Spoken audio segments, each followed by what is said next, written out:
On peut commencer? Oui, c'est bon, vous pouvez y aller. Voilà, Chevrem, Erev Tov. Voilà, nous venons de quitter Hanouka, mais sachez qu'on ne quitte jamais une fête. On a traversé la fête, mais le Icar pour nous, c'est que la fête elle-même nous traverse. Et donc, si je peux dire en une phrase, il faut continuer à vivre avec Hanouka. Ça veut dire qu'il faut continuer à vivre avec deux points qui sont répétés, encore une fois répétés dans les Mahamarim de Chassidut. Les Nerot Hanouka, contrairement à celle du Beth Amikdash, s'allument dans la nuit. Parce que celle du Beth Amikdash était là pour Edout, que la Shrina demeurait dans le Beth Amikdash. Celle de Hanouka, c'est changer la lumière en or. Avec le deuxième point répété, re-répété, c'est qu'il y a 8 bougies de Hanouka, comme les 8 cordes de la harpe de Mashiach, contrairement à celle de David Ameller, qui n'en avait que 7. Le 7 était le symbole de la nature. Et le Hanouka, c'est 8, c'est le symbole de ce qui est surnaturel. Donc, ce surnaturel, on va le garder, on va vivre avec ça. Bien que ce n'est pas évident, il y a ce qu'on appelle la shigra, il y a l'habitude. Et quand on s'habitue, bon, ben, on trouve ça naturel, comme toute chose. Donc, on va faire cet effort de penser encore à Hanouka, penser que nous allumons dans l'obscurité totale. Nous sommes au niveau du 8, au niveau du Mashiach, au niveau du surnaturel. Voilà donc, en deux mots, hein, l'immensité des enseignements de Hanouka que l'on peut ramener à ces deux points, changer la lumière, changer l'obscurité en lumière et vivre avec le chiffre 8 qui est au-dessus de la nature, qui est au-delà de la nature. Je vais me permettre de vous rapporter un mot que, hier, Baruch Hashem, j'ai eu le mérite d'être Messader Kiddushin, de célébrer un mariage. Et un mot a été dit que je me permets de vous répéter, avec lequel on peut vivre, on peut vraiment s'approcher encore plus d'Hachem et de son prochain. Vous savez que Yitzhak et Rivka ont eu beaucoup de mal à avoir des enfants. Ils ont beaucoup. Chacun de son côté, ils priaient. Et Rachid nous rapporte un point étonnant, c'est que finalement, la prière de Yaakov a été écoutée, et ils ont eu, la prière de Yitzhak a été écoutée, et ils ont eu des enfants. Et Rachid doit rapporter que pourquoi c'est celle de Yaakov qui a été écoutée et qui a reçu donc la réponse, parce qu'il était tzaddik ben tzaddik. Il était tzaddik lui-même et fils de tzaddik, Yitzhak. Alors que Rivka, malgré sa petite coûte extraordinaire, sa pureté extraordinaire, ses maasim, ses actions extraordinaires, elle venait de la maison de Laban, comme vous savez tout, d'une maison de petite extraction, et donc son trout était moindre. Eh bien, en l'occurrence, il y a d'autres Mahamaré Chazal où on voit le contraire, c'est que la fille de la femme qui est écoutée plus que celle de l'homme. En l'occurrence, c'est celle de l'homme qui a été écoutée. Quelque part, on peut trouver cette chose-là un peu choquante. C'est vrai que Yitzhak était un tzaddik, fils de tzaddik. Et Rivka venait d'une famille de petite extraction, certes. Mais finalement, le tzaddik, fils de tzaddik, il est tzaddik, fils de tzaddik, mais son mérite apparemment est moindre.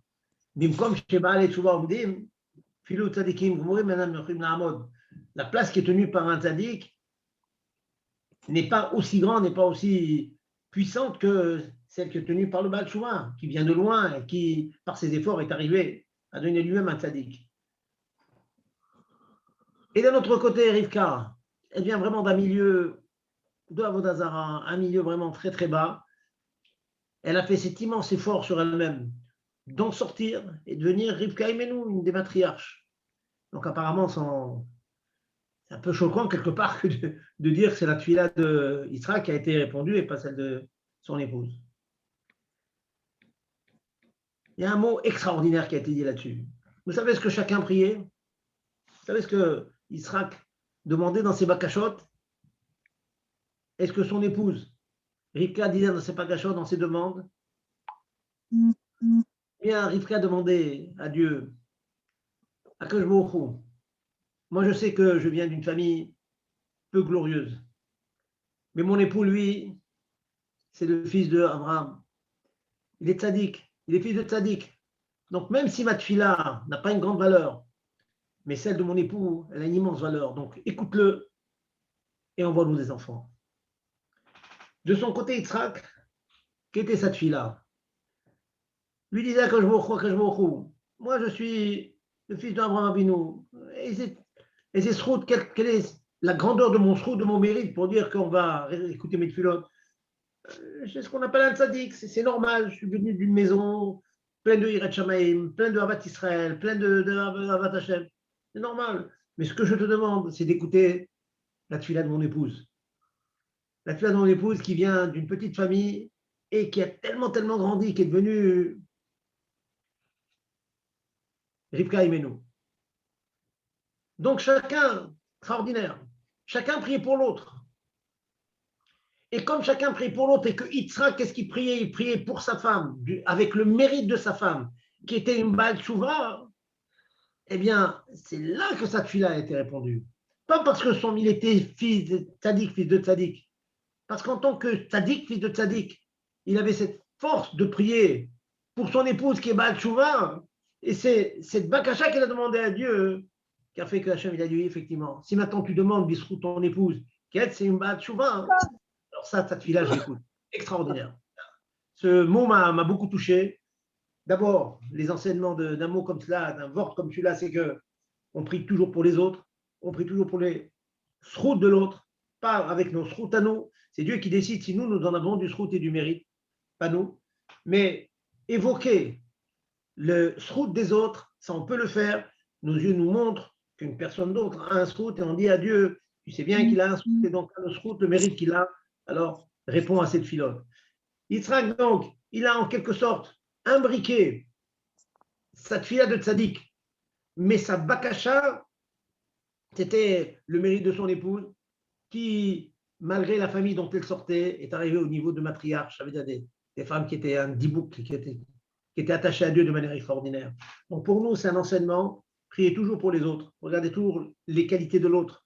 Et quand on voit les qualités de l'autre, et on demande à Dieu, puisque cette personne a tellement de qualités, alors réponds à notre filote, réponds à cette filote.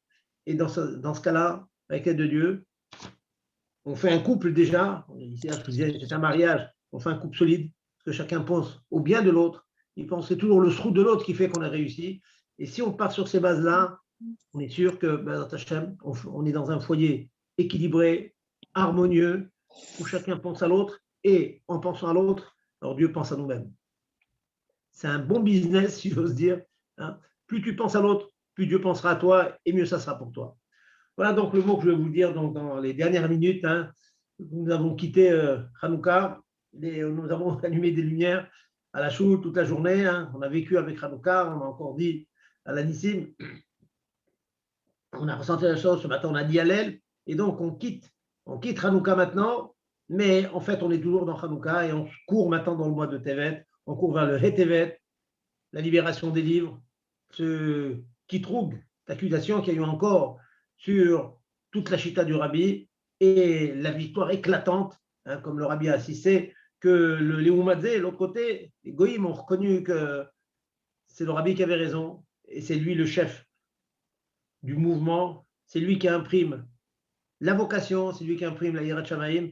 Même le Léoumadze, il a reconnu cette chose-là. Le Rabbi a donné beaucoup d'importance à cette reconnaissance du Léoumadze, à l'image de Yitro, hein, Ataya Dati, quand Yitro il a vu tous les miracles qu'il y a eu, et lui qui venait complètement de l'autre côté de toute la Vodazara, quand lui il a reconnu, alors la libération d'Égypte pouvait commencer vraiment. Voilà, donc nous commençons maintenant donc, un cours que je vous en avais parlé auparavant, que je pense que nous n'avons pas eu l'occasion d'aborder dans les halachot Shabbat. Vous m'entendez, Gérard? Vous m'entendez? C'est bien? Je suis audible? Allô, allô? Complètement. C'est bien, ok, c'est bien. Et l'image est bonne, c'est bon? Elle est d'une netteté incroyable. Ah, voilà. Parce qu'on est sorti de l'obscurité, on est rentré dans la lumière apparemment, hein, grâce au mérite de cet appareil qu'on m'a offert. D'ailleurs, j'en profite pour remercier la personne qui, Beilou Shem, a tenu à rester discret. Et donc, je la remercie de m'avoir donné ces bels appareils. Hein. Je ne m'y retrouve pas tellement. Hein. Moi, je suis de la vieille génération. Il m'a fallu qu'on m'explique un peu. Et même maintenant, il m'a fallu quelques minutes quand même pour la mettre en marche. Effectivement, je vois que l'image est beaucoup plus pure. C'est très bien d'être voir l'image avec les yeux. Enodomeria Leshmia. C'est bien de voir bien avec les yeux. Voilà donc. Donc, je vous disais que nous allons commencer maintenant un cours sur un sujet qui est moins connu déjà, qui est le sujet dans Shabbat. Je reviens à Shabbat. J'ai de Mouktsé. La lacho de Mouktsé. Vous savez, dans le Tanya, il y a une phrase, à un moment, il dit, et il y a certaines halachot, il faut faire très attention à Shabbat, en particulier au chot Mouktsé. Mouktsé, c'est une invention, si j'ose dire. Une invention des Chachamim. Mouktsé, ça veut dire, maxé, tu le mets de côté. Hein. Katsé, ça veut dire le bout, la fin. On met de côté. Pour diverses raisons, les Chachamim nous ont interdit de déplacer des objets pendant Shabbat, certains objets. Le plus courant, c'est ce qu'on appelle un keli chez Melartoli Iso. Un ustensile dont la fonction, c'est de faire un Iso. Tu n'as pas le droit de le déplacer. Tu ne peux pas aller dans ta boîte à outils et déplacer des clous, des vis, ton marteau, comme ça. Tu peux pas. Il y a des choses qui sont encore plus interdites que cela. Des choses qui ne sont même pas un keli. Une pierre, un ustensile. Un morceau de bois qui traîne, une branche de bois qui traîne dans votre jardin. Eh bien, la déplacer, c'est interdit, c'est moukté. Dans le shoresh, dans la source de cette interdiction, la Gemara nous parle de, c'est un geder be'otsa'a. C'est un geder de otsa'a. Les Chachamim ont voulu qu'on évite de toucher trop d'objets pendant Shabbat, parce que si on a trop d'objets auxquels on est habitué, que l'on touche, un stylo, voilà, malo, pourquoi pas toucher un stylo? Eh bien, j'ai besoin d'un stylo pour suivre dans mon livre. Eh bien non, Chachamim nous ont interdit de déplacer un certain nombre d'objets, en premier lieu de peur qu'on soit amené par oubli à le porter à l'extérieur.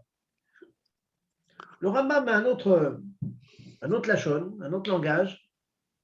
Le Rambam nous dit, de même que ilouchech b'Shabbat, ta manière de marcher Shabbat ne doit pas être comme ilouchech b'chol, ne doit pas être la même manière. Ta manière de n'est pas comme la manière de vivre Shabbat n'est pas comme les jours de chol. Donc, tes déplacements, ce que tu déplaces, ne doit pas être identifié à ce que tu déplaces dans la semaine pour faire que le Shabbat soit une journée sainte, consacrée à Dieu. La manière, on marche benachat, on marche doucement Shabbat, benachat, on va à la chose doucement, on revient, on peut même discuter avec des amis, avoir ouvert Terra Baderer, tu peux dire des livrets Torah, ça c'est la marche shabbatique. De même, les objets, le tiltoul veut dire déplacer. Les déplacements d'objets que tu feras Shabbat doivent être shabbatique. Donc, on ne verra pas dans ta main un portable. Normalement, bon, on verra ensuite des permissions sur certaines conditions, mais de manière générale, te promener avec un stylo, te promener avec une boîte d'allumettes, même qu'on ne va rien allumer, une boîte d'allumettes, c'est bon que c'est, on va dire, c'est pas shabbatique. La manière de les passer, comme ça nous explique le Rambam. Bon, il donne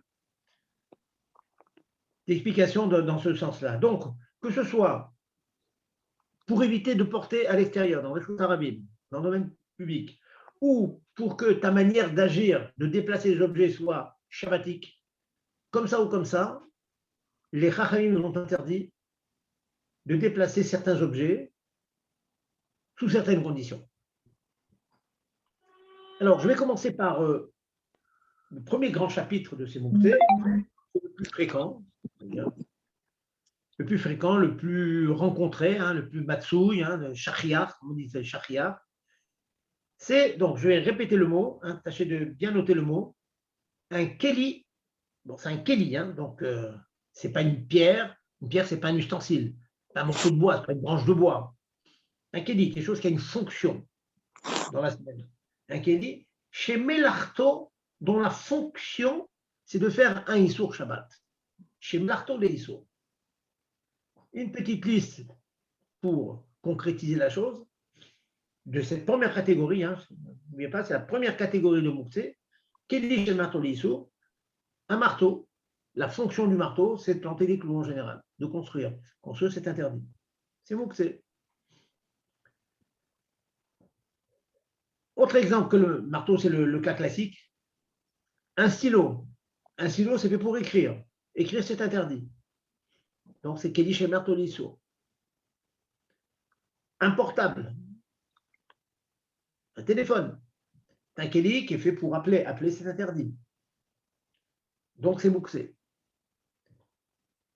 Qu'est-ce qui ne serait pas Mouksé? C'est Keli chez Marteau l'Éther. C'est un Keli dont la fonction, c'est de faire quelque chose de permis. Par exemple, une fourchette. Un verre. Remplir un verre, boire, c'est quelque chose de permis. Donc, une fourchette n'est pas interdite. On verra que dans certains cas très très fins, il faut faire attention même au Keli chez Marteau l'Éther. Mais on verra ça plus tard. Pour l'instant, une assiette, je mets à table, je prends des assiettes, je prends des fourchettes, je prends des verres. C'est des Kelim chez Marteau l'Éther, ils ne sont pas mouxés, je peux les déplacer. Ça, c'est la première chose. Donc, première liste. Chaque fois que vous êtes en présence d'un ustensile dont la fonction essentielle, c'est de faire une interdiction, on ne peut pas le déplacer. Maintenant, y a-t-il des permissions à cela? Quelqu'un a fait du bricolage pendant vendredi après-midi, en train de bâtir une table, des chaises pour Shabbat. Il se trouve que dans la précipitation, la table de Shabbat est restée encombrée de marteaux, de tournevis, de tenailles, tout ustensile dont la fonction, c'est de faire un issour. Eh bien, il y a une permission pour déplacer ces objets qui sont les suivantes. Ce qu'on appelle les tzorer goufo ou bien les tzorer mekomo. Je m'explique. Que veut dire un keli mouktsé dont j'ai besoin pour goufo? Le cas classique, archi-classique, j'ai besoin de casser une noix de coco. Elle a sa grosse coquille, il ne faut pas la casser comme ça. Le seul moyen de la casser, c'est de prendre un marteau et de taper dessus. J'ai le droit de prendre le marteau et casser la grosse coquille d'un noix de coco. Le cas qui est apporté dans les poskim, c'est des noix. La Mishnah dit qu'on peut prendre un marteau, casser la coquille de noix. A priori, je n'ai pas voulu apporter ce cas parce que vous savez que chez Chabad, nous avons un minag. Ce n'est pas une obligation, mais un minag que nous avons, après la Mourazaken, de ne pas manger de noix à Shabbat lorsqu'il faut casser la grosse coquille. Si vous les épluchez avant le Shabbat, il n'y a pas de problème. Mais pour deux raisons, il dit à cause d'un chachash de borer, à cause d'un risque d'être borer, de trier, et à cause d'un risque de déplacer le moukse précisément, à savoir les grosses coquilles. Mais en tout cas, c'est un cas qui est rapporté dans les poskim. Pour nous, on va prendre le cas du marteau dont j'ai besoin pour casser une noix de coco. Étant donné que cet ustensile, je l'utilise, les tzorer goufo, ça veut dire lui, son corps. J'ai besoin du corps du moukse pour faire quelque chose, bien sûr, de permis. Casser une noix de coco. Prenons notre exemple. J'ai perdu, je n'arrive pas à mettre la main sur la clé qui va me permettre de rentrer dans une des chambres de la maison. Et je sais qu'en prenant un tournevis, il suffit que je mette le tournevis dans mon trou, hop, et j'arrive à déloqueter la serrure. J'ai le droit de prendre, absolument le droit de prendre le tournevis pour ouvrir la porte. Parfois, il arrive que la poignée d'une porte est tombée et il y a le morceau de fer qui est resté dans le trou. Je n'arrive pas à le tourner. J'ai le droit de prendre des tenailles, une pince, dont la fonction c'est de faire un issour. D'habitude, une tenaille, c'est pour enlever des clous, etc. J'ai le droit donc d'attraper le petit morceau de fer, le morceau de serrure qui est rentré dans le trou, et le tourner pour ouvrir la porte. C'est permis. C'est une utilisation permise. Tourner le poignet d'une porte, c'est permis. Je ne peux pas, parce que la poignée naturelle est tombée, je peux prendre un ustensile mouktsé, un ustensile encore une fois, pour l'utiliser. Voilà encore un exemple. Encore un autre exemple utilisé par nos sages. Je vous donne beaucoup d'exemples parce que c'est à la fois, vous comprenez, dans les mots, ça a l'air complexe, mais dans le quotidien, c'est très, très fréquent. Donc, il faut trouver des cas fréquents. Vous avez mangé des figues de barbarie. Vous vous retrouvez avec une écharde dans le doigt. Vous avez le droit de prendre une épingle ou une aiguille. Une épingle, une aiguille, c'est un kéli chez Melarto Leisso. Un kéli, dans la fonction, c'est de coudre, de rapprocher les tissus, etc. C'est interdit. Mais si j'ai besoin, je n'ai pas d'autre moyen pour arriver à extraire mon écharde de mon doigt, je peux prendre l'aiguille et enlever l'épine. Enlever l'écharde. Vous voyez? Et tout à l'avenant. Je vais mettre quand même un petit bémol à cette halakha. Donc, encore une fois, le marteau pour casser une noix de coco, la tenaille pour ouvrir la porte, l'aiguille pour enlever une écharpe, et ainsi de suite, ainsi de suite. Tout cela, c'est dans la mesure où je n'ai pas, en tout cas pas de manière immédiate, un autre ustensile qui n'est pas du tout mouxé et qui ferait la même fonction. Par exemple, je vais casser des noix, une personne qui mange des noix, s'il a un casse-noix à la maison, il ne va pas prendre un marteau pour casser les noix. Évident. Si, je vais même plus loin, si on pourrait avoir un casse-noix en allant chez le voisin, par exemple, alors là, le Chachamim ne nous oblige pas à nous fatiguer à aller taper chez le voisin après pour un casse-noix, sachant que j'ai un marteau à la maison. Je peux prendre le marteau et casser les noix ou casser le noix de coco pour en rester au cas que nous permettons. Voilà, ça c'est une petite agdara de cela. Les tzorer, goufo, pour l'utilisation de cet objet-là, j'ai le droit de déplacer ces objets-là pour une utilisation permise. Très, très pratique, savoir combien de fois ça peut. J'ai une personne, par exemple, on n'avait pas de tire-bouchon, et une personne, ne vous inquiétez pas, vous avez un tournevis un peu fin, en quelques secondes, il a réussi à faire pénétrer le tournevis fin dans le bouchon en liège, hop, il a extrait. Il était mouxé, tournevis est mouxé. Les horaires gouffaux, pour les besoins de son corps, du corps du tournevis, le tournevis qui est fait d'habitude pour visser ou dévisser des vis, il a été utilisé pour enlever un bouchon, qui est une utilisation permise, et donc c'était permis. Voilà, et tout à l'avenant. Donc réfléchissez vous-même dans votre vie, dans votre quotidien. Si un jour on a besoin d'un objet qui est mouxé, alors que pour beaucoup, oh là là, c'est mouxé, on ne touche pas. Non, savoir qu'il y a des cas où, si on n'a pas le choix, on a le droit de prendre un objet mouxé et l'utiliser pour une utilisation permise. Je vais aller plus loin.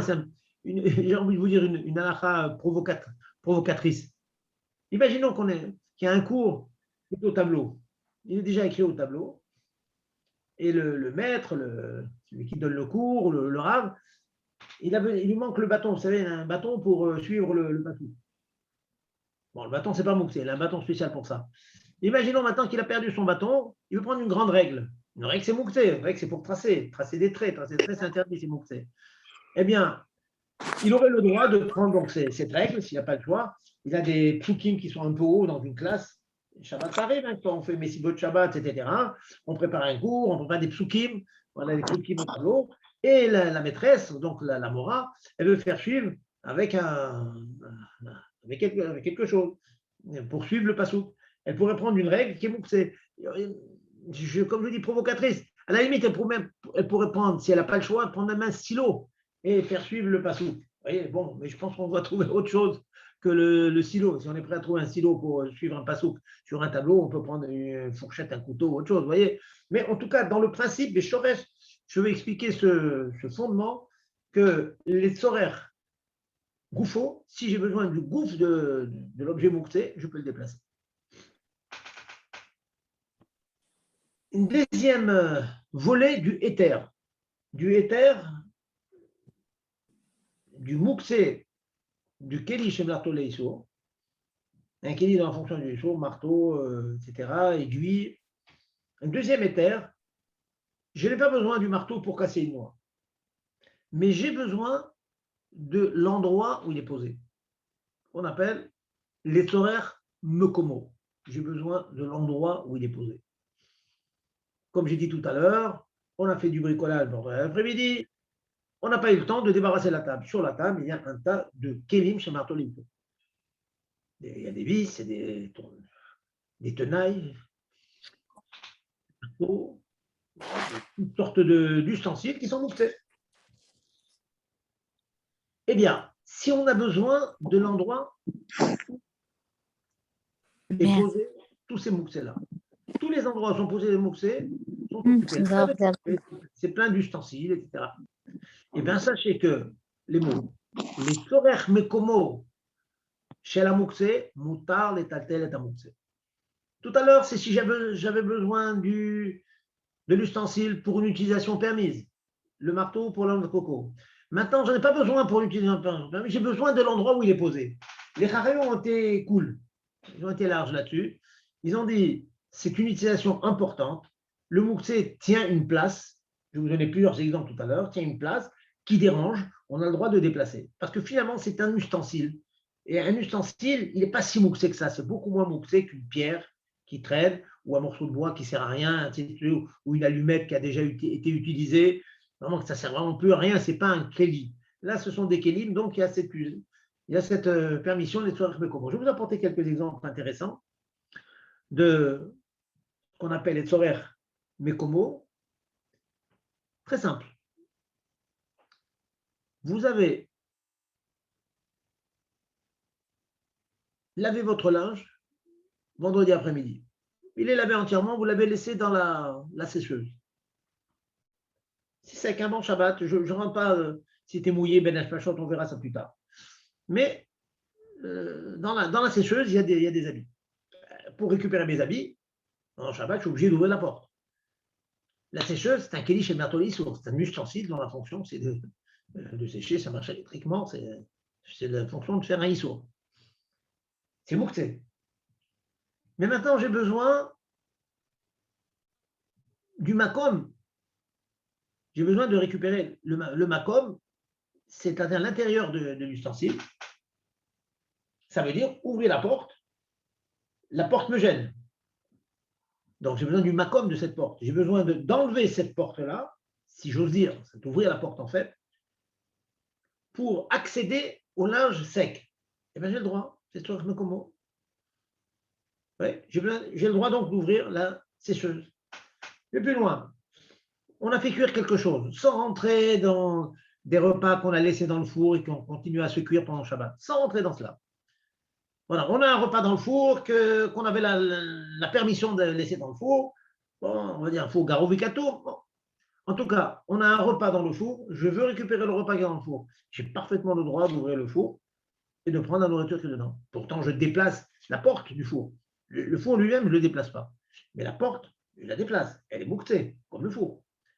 Eh bien, c'est les sorères. Moi, j'ai besoin du makom. Je dois récupérer les objets à l'intérieur, de la nourriture en l'occurrence, donc j'ai le droit. Je pousse encore.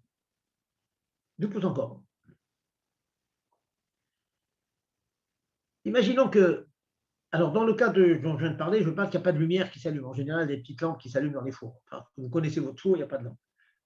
Imaginez que vous ayez laissé dans votre voiture, qui est bien sûr dans votre chasser, dans votre jardin, vous avez acheté tout ce qu'il faut pour le kidouche du Shabbat midi. On n'a pas eu le temps de l'enlever de la voiture.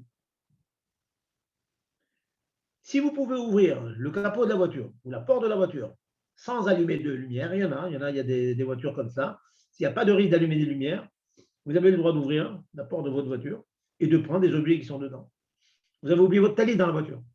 Vous ouvrez la porte et récupérez votre talit. Attention aux lumières. Et je vais aller même un peu plus loin. Ça aussi, c'est provocateur. Imaginons qu'il y a beaucoup de monde dans votre jardin et il n'y a pas où se mettre. Dans la théorie pure, on aurait même le droit de rentrer dans la voiture pour se protéger d'une pluie qui viendrait comme ça, de manière impromptue. Pourquoi j'ai besoin du makom? Je n'ai pas un endroit où aller me protéger. En cas, c'est un cas théorique, mais je n'ai pas un endroit pour aller me protéger de la pluie. Je peux rentrer dans la voiture et me protéger de la pluie dans la voiture. Bon, on trouvera d'autres solutions certainement, mais voilà, c'est pour que chacun comprenne les implications de cette halakha-là, de ce qu'on appelle les sorech mekomo. Chaque fois qu'on a besoin du makom, c'est permis. Et donc, ça donne beaucoup de permissions. Ouvrir des ouvrir un four, ouvrir une machine à laver, etc. Non, on a le droit. Tiens, je vais aller encore plus loin. Il me semble vous avoir dit cette halakha-là dans les mois d'avant. Vous aurez le droit, si vous avez un peu de vaisselle, vous avez un tas de vaisselle sale. Il n'y a pas où la mettre dans la cuisine. Vous n'avez pas envie d'encombrer votre cuisine. Vous avez le droit donc d'ouvrir la porte de votre machine à laver la vaisselle et mettre votre vaisselle dedans. Attention, je ne dis pas arranger les assiettes, les verres, les couverts dans l'endroit qui est meyouchad, parce que là, c'est déjà une préparation du lavage que vous allez faire à Motzei Shabbat. Ça non, mais le mettre comme ça, sans les mettre chacune à sa place, juste pour faire débarrasser un peu la cuisine, qui est moins d'ustensiles qui traînent sur les plans de travail, on a le droit donc de mettre la vaisselle dans la machine à laver la vaisselle. Toujours s'il n'y a pas de lumière qui s'allume, bien sûr. Donc, vous voyez, c'est quand même bien pratique de connaître cet halakha, que tout ce qui est keli, tout ce qui est ustensile, quand j'ai besoin d'ustensiles pour lui-même, pour l'utiliser lui-même, comme je vous dis, rentrer dans la voiture pour éviter la pluie, c'est que j'ai besoin de la voiture pour qu'elle me protège de la pluie. C'est permis. Quand j'ai besoin de l'ustensile j'ai besoin du makom où est posé l'ustensile. L'ustensile est posé dans un endroit, il me dérange. Sur la table, il y a un tas de mouksé sur la table. J'ai le droit de prendre tout ce mouksé. Les kélim chez Martolissour, bien sûr, pas tous. Si ce sont des mouksé Mehamad Goufo qu'on verra après, s'il y avait par exemple des pierres, du sable, du ciment, voyez, des meurtres, des copeaux de bois, etc. Là, c'est beaucoup plus rameau. Là, on n'a pas le droit de les enlever de manière habituelle. Mais tout ce qui est objet, tout ce qui est kélim, on a le droit de les déplacer, les horaires, mais comment? Alors vous allez me demander après cela, mais alors quand est-ce que c'est interdit de déplacer un marteau? De manière classique. Marteau, tenaille, tournevis. En général, j'en ai besoin ou pour faire quelque chose de permis, ou j'ai besoin de leur macom, là où ils sont posés. Alors, quand est-ce que c'est interdit? La réponse très simple. Le mot de la Gemara, mechama letzel, du soleil à l'ombre. C'est un terme générique pour nous dire c'est un déplacement du mouksé pour les besoins du mouksé, les tzorech à mouksé, pour protéger le mouksé, pour garder mieux le mouksé. Ça, Chachamim m'ont interdit. Si tu as besoin du mouksé pour une autre utilisation qui t'intéresse à toi, c'est permis. Si tu as besoin de l'endroit où épouser le mouksé, c'est permis. Si tu as besoin juste d'éviter que ton mouksé ne s'abîme, par exemple, tu as laissé ta boîte à outils dans le jardin, il risque de pleuvoir. Ça va s'abîmer. Donc, je rentre la boîte à outils à la maison pour la protéger de la pluie. Ça, c'est un saut. Voilà donc le petit tableau récapitulatif. Les tzorer goufo, permis. Les tzorer mekomo, permis. Pour les besoins du mouksé lui-même, c'est permis. Pour les besoins de l'endroit où poser le mouksé, c'est permis. Pour protéger le mouksé, mechamal et tzel, c'est interdit. Maintenant, une question qu'on demande souvent, la suivante. Est-ce qu'on a le droit de ruser? Imaginons que vous ayez des outils, précieux qui puissent de s'abîmer, ils sont dans le jardin, il y a de la neige, du vent, ça va s'abîmer. Est-ce qu'on a le droit de créer de manière un peu artificielle un besoin qui nous permettra de déplacer le mouksé? Vous avez acheté un marteau de haute qualité ou des choses comme ça qui sont dans votre jardin et qui risquent donc de s'abîmer. Eh bien, sachez que vous pourrez créer un besoin, ou bien les goufos, comme je viens de vous dire, le marteau, je vais créer un besoin de casser une noix de coco. Ou bien, je vais créer un besoin que j'ai besoin maintenant l'endroit où poser le mouksé. Par exemple, il y a les enfants qui sont là, on va faire Messibot Shabbat. C'est sur la terrasse dans le jardin. Sur la terrasse, il y a tous mes outils qui vont s'abîmer. Alors, je dis aux enfants, bon, les enfants, allez, vous allez faire Messibot Shabbat dans la cour, sur la terrasse du jardin, Et donc, il dit, bon, on a besoin, il y a du mouxé là-bas, c'est pas grave, puisque maintenant, tu as besoin du makom, hein, tu ne peux pas faire la messiba à la maison, donc ils vont le faire à l'extérieur, sur la terrasse extérieure, et donc ils ont créé un besoin peut-être artificiel, mais qui est vrai aussi, ils vont vraiment jouer, ils vont faire messiba de Shabbat, eh bien, on a le droit de faire cette chose-là. Donc, vous voyez, il y a des solutions en cas de besoin. Avant de continuer, est-ce que vous avez des questions, hein? C'est ce que je dis est clair. On va faire des cas maintenant un petit peu plus délicats. Donc, est-ce qu'il y a des questions? Excusez-moi, j'ai une question. Oui. Donc, vous parlez essentiellement de Mouktsé, entre autres le four.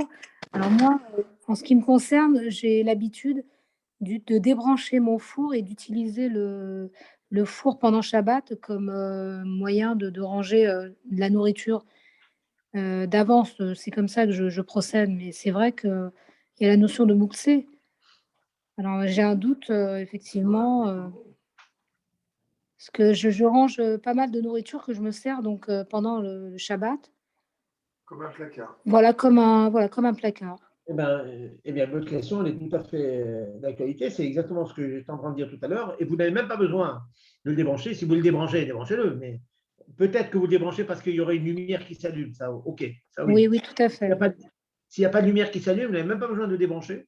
Vous pouvez rester branché et vous utilisez le four comme garde-manger en quelque sorte. Vous avez le droit. Voilà, c'est ça. Ah, OK, d'accord. Très bien. C'est le principe que je viens d'expliquer. C'est que c'est un kéli chez Marteau les sourds. C'est un kéli qui est fait pour faire un issour, mais vous utilisez les tzoraires.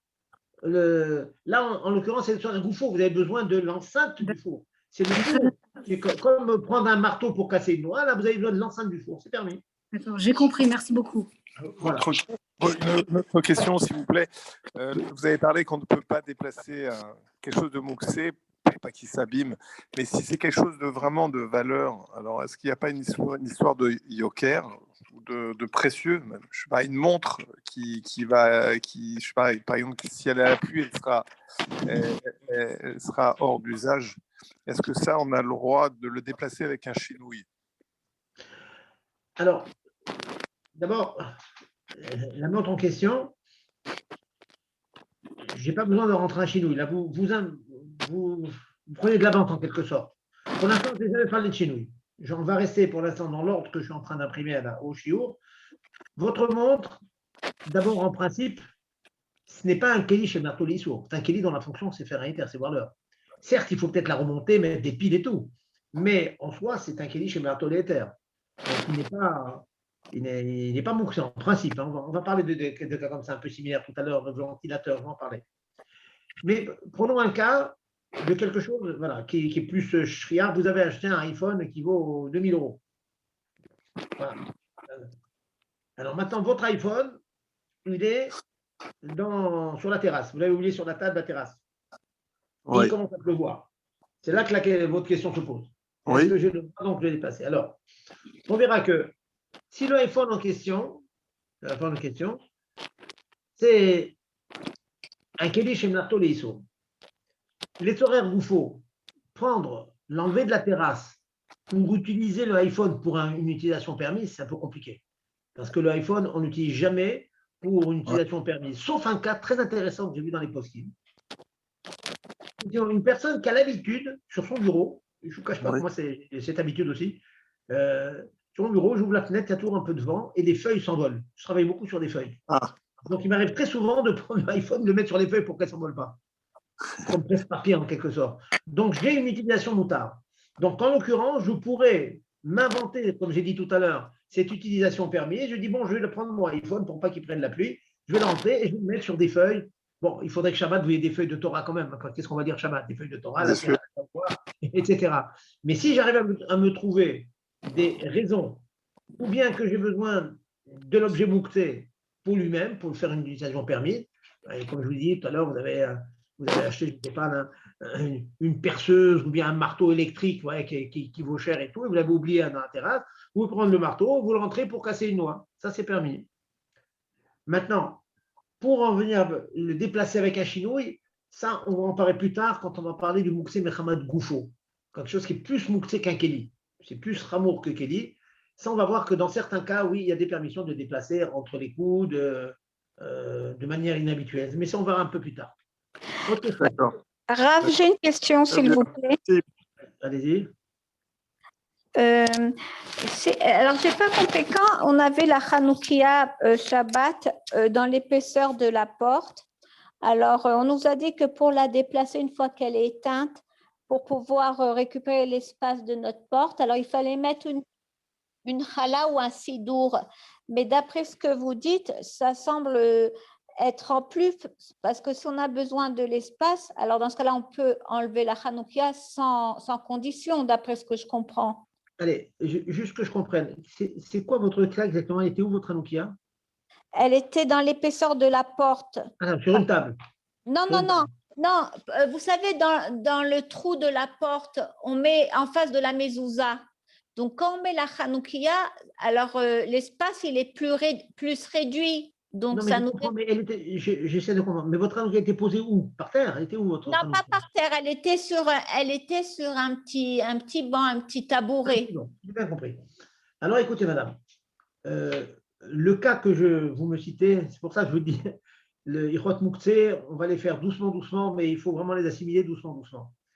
Le cas de votre Hanoukia, il est plus rameau, il est plus grave que le cas du marteau, du tournevis, etc. Pourquoi? Parce que votre Hanoukia, elle était allumée Ben Hashmashot, à l'entrée de Shabbat. Comme elle était allumée Ben Hashmashot, sur la Hanoukia, il y avait des flammes. Les flammes, elles sont plus mouksées que la Hanoukia elle-même. La Hanoukia, c'est un keli, c'est un ustensile. Donc, il y a tous les hétérim dont j'ai parlé tout à l'heure. Mais quand elle devient bassis, ça aussi, c'est un chapitre que je vais traiter. Quand un objet devient un bassis, une base, un support, un mouksé, alors le support prend le même din que le mouksé que je mets dessus. Or, votre Hanoukia, elle était support des flammes. Les flammes, elles ont un din comme des pierres ou comme un morceau de bois qui ne sert à rien, qui traîne. Donc, c'est ce qu'on appelle Mouksé Mehamad Goufo. Et là, on n'a pas les hétérim, les horaires Goufo, les horaires Komo. Vous voyez? C'est ça la différence entre votre cas. Par contre, votre cas aurait été vrai, par exemple, si vous avez une deuxième Hanoukia, mais non allumée, décorative. Alors là, dans ce cas-là, effectivement, on avait les hétérim qu'on vient de dire, les horaires Goufo, les horaires Komo. Mais une Hanoukia qui était allumée, ça, il n'y a pas de solution pour la déplacer quand les bougies se sont éteintes, parce que c'était bassis la chale evet, nous dit le Shkonao. Bassis, donc un support de la chale evet, de la flamme elle-même, donc c'est davantage mouxé. Ah, merci. C'est clair? Allô, Rav Jarbib? Rav Jarbib? Oui. Ouais. Quelle différence entre les nerfs de Shabbat et la Hanoukia? Les nerfs de Shabbat, on a le droit de déplacer? Les nerfs de Shabbat, les bougeoirs, c'est sur la table qui sont sur la table. Si on a mis un sidour, on peut, ou des chalotes sur le plateau, on peut déplacer le plateau avec un chinouille. Alors, vous faites bien de poser la question parce que je veux bien que tout le monde comprenne de quoi est-ce qu'on parle. De quoi est-ce qu'on parle? Lorsque la Hanoukia était bassis à Shale Evet, la Hanoukia est mouksé. Donc on ne discute pas sur la Hanoukia. Elle restera mouksé, tout Shabbat. Maintenant, si la Hanoukia elle-même, comme les Nerot Shabbat, avec le chandelier, était posée sur un petit banc, comme Madame a dit tout à l'heure, était posée sur un petit meuble, une petite table, et que sur la table, vous avez mis une chala, alors la Hanoukia resta de toute façon, donc on ne pourra pas la déplacer elle-même. Mais comme maintenant la table en question, ou bien le petit banc en question, il était support, il supportait et la Hanoukia qui est mouksé, et la chala qui ne l'est pas, et la chala est importante, donc le banc lui-même n'est pas mouksé, et on a le droit de déplacer le banc avec la Hanoukia dessus. Est-ce que je me suis fait bien comprendre? Bien. C'est clair? Clair. Madame, vous avez bien compris ce que j'ai dit là? C'est bien clair? Oui, oui, très bien, merci. Voilà. Et je vais aller même plus loin, je pense vous avoir dit une fois que, à la limite, on pourrait même déplacer les Nerot Shabbat quand elles sont allumées, si on le déplace doucement, de telle sorte soit pas petit cré, je ne sois pas sûr qu'on éteigne les flammes. Donc, si maintenant, dans le banc en question, il y avait les Nerot Shabbat ou la Hanoukia, et qu'il y avait une chala qu'on a mis Ben Hashmashot, si on fait attention, on déplace tout ça doucement, de telle sorte qu'on ne risque pas d'éteindre les flammes, on pourrait effectivement déplacer le banc. Voilà. Autre question, allez-y. On se demandait, est-ce que dans l'idée de monter dans une voiture, même pour s'abriter de la pluie Shabbat, il n'y a pas un peu un Inyan de Maratain? Écoutez, j'ai envie de vous dire que vous n'êtes pas en train de vous promener dans la rue, rentrer dans une voiture. Le cas, c'est quoi? C'est, on va dire, dans le Khatsar de la Yeshiva. Dans le Khatsar de la Yeshiva, il y a une grosse pluie qui nous tombe sur la tête de manière impromptue. On rentre. Non, tout le monde voit qu'on veut se protéger de la pluie. Sachez que pendant des années, à la Yeshiva, il y avait le responsable du Kiddush, comme les Bachourim, Baruch Hashem, que Dieu les bénisse. Ils avaient faim souvent, ils avaient piqué du Kiddush. Ils ont emprunté, on va dire, la nourriture du Kiddush. Ils gardaient ça dans sa voiture fermée. Et Shabbat, après la tfila, il ouvrait la voiture, il prenait tout le Kiddush. Donc, il a pris l'habitude. Il n'y a pas de maïtaïn, les gens savent très très bien que la voiture est là tout Shabbat et tout, et qu'on l'utilise finalement quand on garde manger. Vous voyez? Donc, maintenant, si vous me dites au milieu des Champs-Élysées, bon, ça, on va réfléchir. C'est un maïtaïn. Bon. Mais j'ai envie de vous dire, si vous avez un talit sur la tête, un chapeau, je ne crois pas qu'on dira. Mais c'est vrai que les gens vont être étonnés. Ils vont dire, ah, ce monsieur rentre dans une voiture Shabbat, c'est un peu étonnant. Il faudra réfléchir à cela. Donc, ça veut dire en plus, ça suppose en plus que la voiture est ouverte tout Shabbat. Oui, bien sûr. Je donne ça. C'est des cas d'école, je vous le concède, c'est des cas d'école, hein, ce que j'apporte. Mais c'est des cas d'école qui nous apprennent beaucoup de choses, comment faire pendant le Shabbat. Allons-y, on continue. Autre question.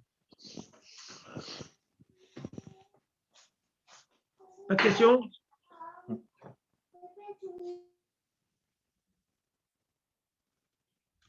Ok, alors, s'il n'y a pas de questions, je vais avancer. Alors là, je vous demande vraiment de prendre des notes, bien de vous rappeler, parce que je rentre vraiment dans les détails.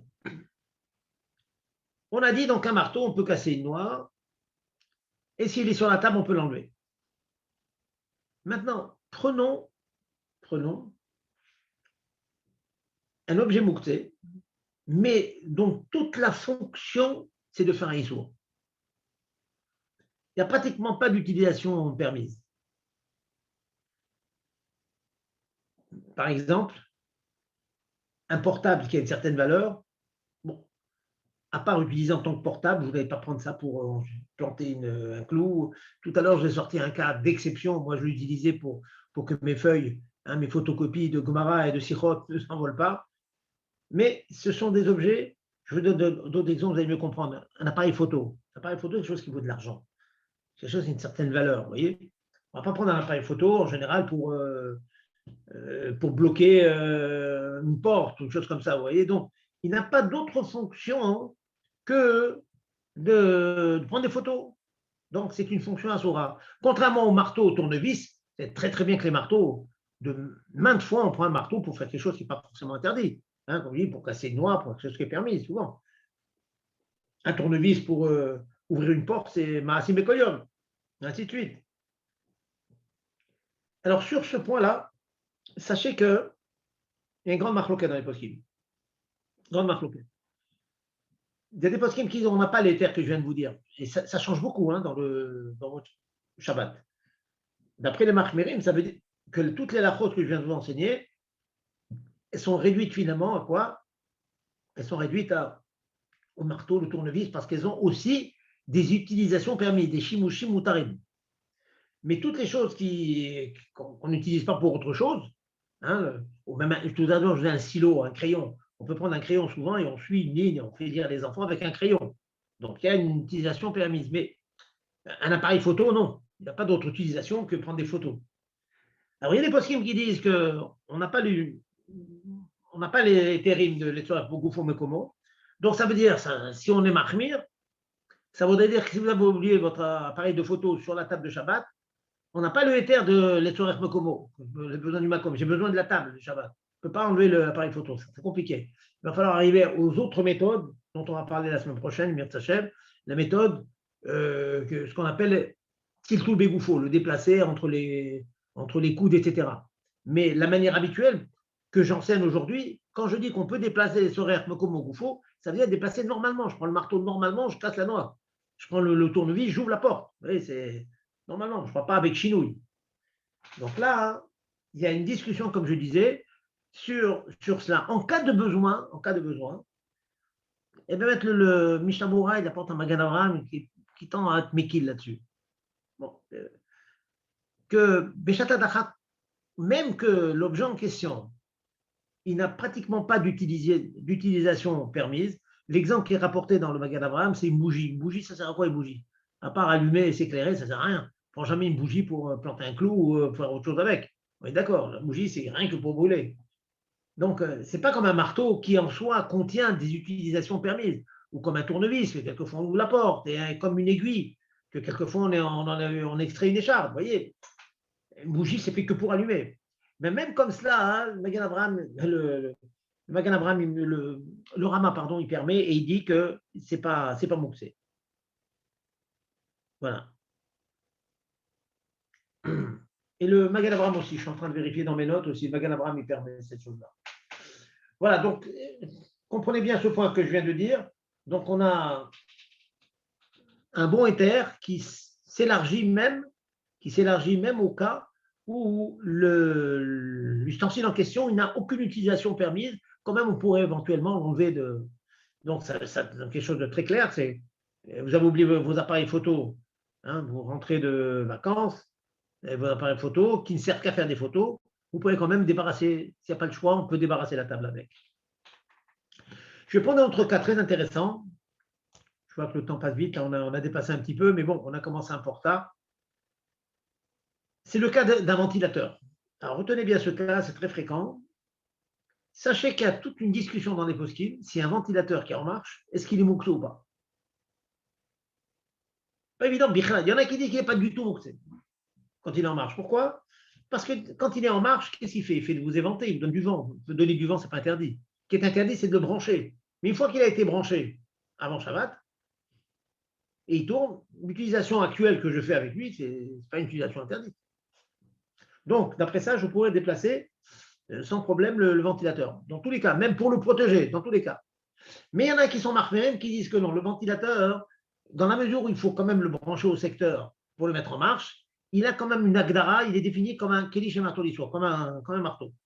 Donc, s'il est considéré comme un marteau, on aura le droit de le déplacer que les tsoref mokomo au bouffon. Mais c'est tout à fait possible. Ça veut dire, très très intéressant, si vous avez vous êtes en train d'étudier en chavruta, vous êtes en famille, c'est très très chaud, il y a le ventilateur.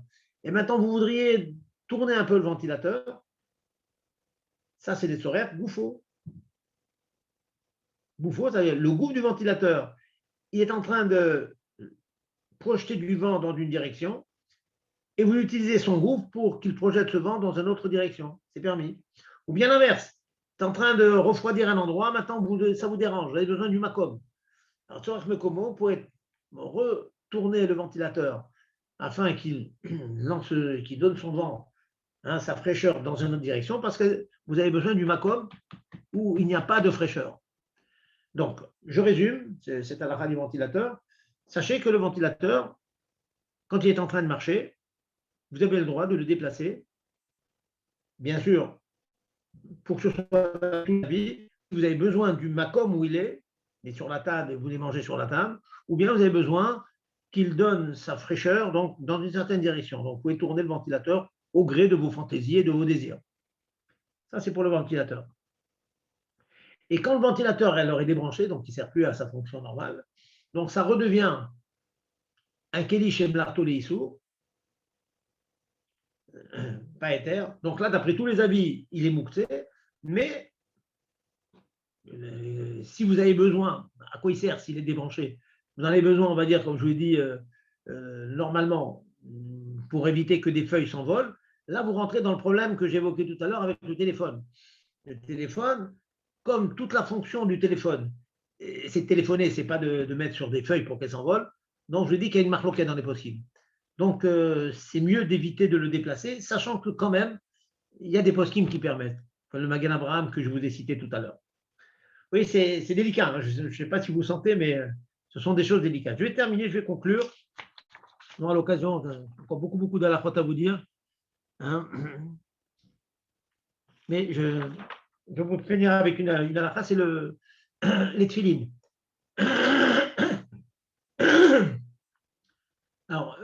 vous avez des. Est-ce que les tefilines, c'est moukté? Alors, les tefilines, il faut savoir une chose, c'est que on ne fait pas quelque chose d'interdit avec. Pas quelque chose d'interdit avec. Mais bon, on ne les met pas. Ça ne sert à pas grand-chose. Shabbat et Yom Tov, on ne les met pas. Le Rama pense qu'ils ne sont pas moukzés.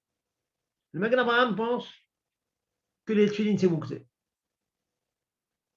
Là, la Chal Mishnah tranche que Bimakom Adara, s'il y a vraiment besoin, on peut les bouger. Et la grande conséquence pour les hommes, c'est que parfois, on n'a pas tiré son talit de la pochette et on est obligé de déplacer les tefilines parfois pour récupérer le talit. Ou bien, vous avez le talit qui est dans les tefilines sont dans un endroit efker un petit peu, vous voulez le mettre dans un endroit pour le protéger. Et on a dit Mechamal Etzel, du soleil à l'ombre pour protéger le moukté, c'est interdit. Mais en l'occurrence, puisque les tefilines, je vous l'ai dit, il y a des possibles, le Rama, il pense que c'est pas vraiment, on ne fait pas quelque chose d'interdit avec. C'est aucune interdiction de mettre des tefilines. D'ailleurs, la Gemara nous dit que si on trouve des tefilines dans la rue, des tefilines comme ça, dans la rue, vous les mettez sur vous, on peut les mettre sur soi et rentrer avec. Voilà, je vous ai fait un tableau du premier grand chapitre de Moukté, ce qu'on appelle Keli Shemnartoli Isur. La semaine prochaine, on va rentrer dans Mehamad Goufo avec des placements avec le corps et beaucoup d'autres halachot, Bezat Hashem. Et donc, on espère que ça fera qu'on sera plus Medagdek Bamitzvot, comme dit dans le Tanya. C'est une mitzvah des Rabbanan, mais mitzvah des Rabbanan est très, très, très chachouva. Donc, tâchez de grandir en connaissance, en Yirat Shamaim, et faire très attention à ne pas transgresser ce Issour de Mouktsé pendant Shabbat. Encore une fois, et Rev Tov à tout le monde, et continuez avec les Nerot Hanouka. Merci beaucoup, Rav Zerbib. Merci. Shakwa. Kol Tov, et à très bientôt.